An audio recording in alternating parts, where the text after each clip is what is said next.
ভাইরা আমার, আমরা তো এমন একটি সংগঠনের ইসলামী আন্দোলনের সাথে আমরা সাহস করে বুক ফুলে বলতে পারি, হিম্মত যাদের আছে তারা ইসলামী ছাত্র শিবির করে, বিরূপ পলায়ন কাপুরুষোত্থান ইসলামী ছাত্র শিবিরে হতে পারে না, ঠিক কিনা? আমরা ফাঁসির কাজটা হাসি মুখে বরণ করি, আমরা জেলে যাওয়ার জন্য সবসময় প্রস্তুত থাকি, আমরা পুলিশের বুলেটকে আমরা পিঠ দিয়ে বুক দিয়ে মোকাবেলা করার জন্য সবসময় আমরা প্রস্তুত থাকি। আমাদের পরিচয় আমরা ইসলামী ছাত্র শিবির, আমাদের পরিচয় সাহসী তেজদীপ্ত বলিহীন কর্মীর নাম ইসলামী ছাত্র শিবির। বিগত 16টি বছর এদেশের রক্তচক্ষুকে পরোয়া করেনি, প্রশাসনকে পরোয়া করেনি, 144 জনকে পরোয়া করেনি, জেল জুলুম নির্যাতনকে ইসলামী ছাত্র শিবির পরোয়া করতে পারে না।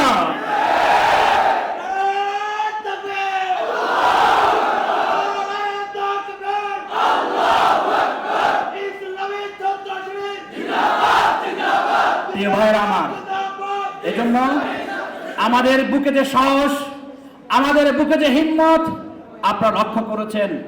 2024 সালের 5 আগস্ট কারফিউ উপেক্ষা করে এদেশের ছাত্র জনতার আন্দোলনে ইসলামী ছাত্র শিবির সামিল হয়েছিল।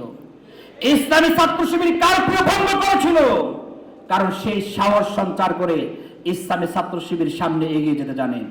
2006 সালে 28 অক্টোবর লগিমঠের তাণ্ডব চালিয়ে আমাদের এই সবুজ বাগের প্রিয় ভাই শহীদ সাইফুল্লাহ মোহাম্মদ মাসুম, শহীদ হাফেজ গোলাম কিবরিয়াকে শহীদ করা হয়েছিল, কিন্তু সবুজ বাগের মানুষ এটা দেখে ভয় পায়নি। 28 অক্টোবরে লগিমঠ থেকে ইসলামী ছাত্র শিবিরের ভয় পায়নি।